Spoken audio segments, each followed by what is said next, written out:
একটা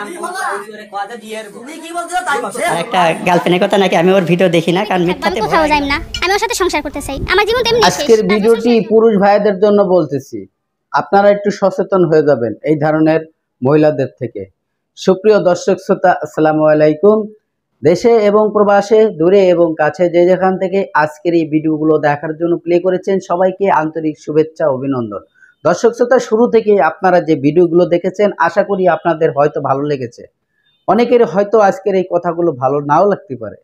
প্রিয় দর্শক, আপনাদের উদ্দেশ্যে বলতেছি যে আপনারা যদি কখনো অসুস্থ শারীরিক কোনো অসুস্থ হন, জটিল কোনো অসুস্থ হন, তখন কি আপনার মনের কোনো চাহিদার দরকার হয়, তখন উপরে আল্লাহকে ডাকেন যে আল্লাহ আমাকে দ্রুত সুস্থ করে দেন, আমি যেন জীবন আর কোনোদিন খারাপ কোনো কাজে না যাই এবং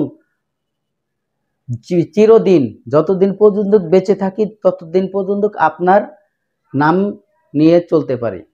এই ধরনের কথা বলে মনে মনে বলে, বাস্তবে না বললেও মনে মনে বলে, একা একা বলে, কান্দে।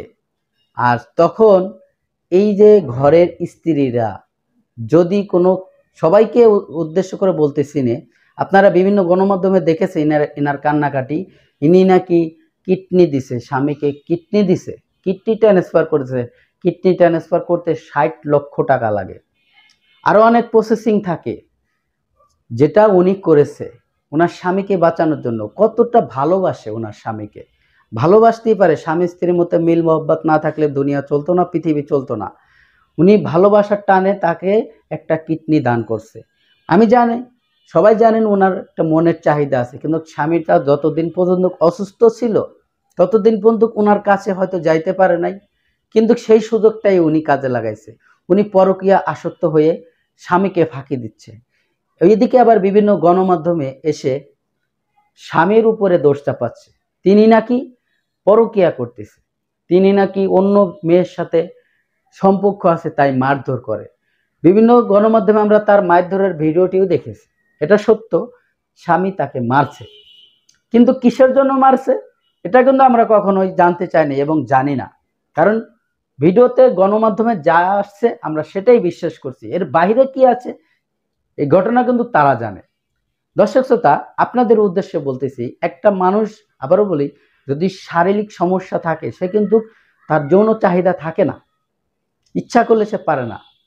আর তার তো একটা কিডনি নাই, একটা কিডনি, দুইটা কিডনির একটা কিডনি নেই, আর একটা কিডনি সে স্থাপন করছে, অর্থাৎ তার সাবেক জায়গায় পৌঁছতে অনেক সময় লাগবে। সে কি করে, ওই পুরুষটা কি করে অন্য মেয়ের সাথে সম্পর্ক করবে? তার তো ওই ক্ষমতাই নাই, তার ওই ফিলিংস নাই, যেটা আছে তার বউয়ের মধ্যে। আর তার বউ একটা না, দুইটা না, 4টা পরকীয়া করে, এবং এই ঘটনাটি সরাসরি তার স্বামী এখন মিডিয়াতে বলে দিয়েছে, যেটা এতদিন বলতে চাইছিল না।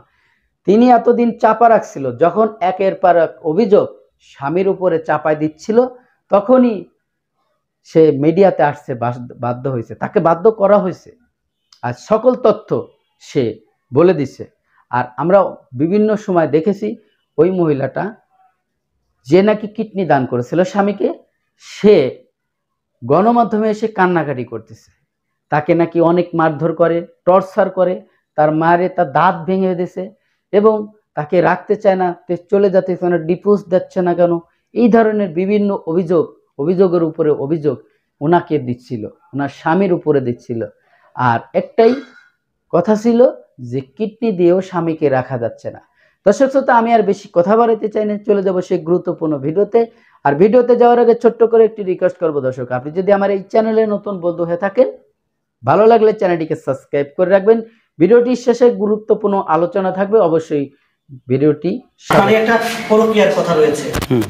সেটাই তো বলতেছি যে এরকম মিথ্যা কথা তো সবগুলোই ওরা বলছে যে আমি। সুপ্রিয় দর্শক শ্রোতা, এতক্ষণে আপনারা যে ভিডিও ক্লিপটা দেখেছেন, সেই কিডনি, স্বামীকে কিডনি দেওয়ার জন্য এবং কিডনি দিয়েও স্বামীকে রাখা যাচ্ছে না, সেই পরকীয়ার যে ঘটনাটি আপনারা ইতিমধ্যে দেখেছেন। আশা করি আপনাদের হয়তো ভালো লেগেছে। যদি ভালো লেগে থাকে অবশ্যই আপনার মতামত কমেন্ট বক্সে কমেন্ট করে জানাবেন। আর বেশি ভালো লাগলে বন্ধুদের মাঝে ভিডিওটি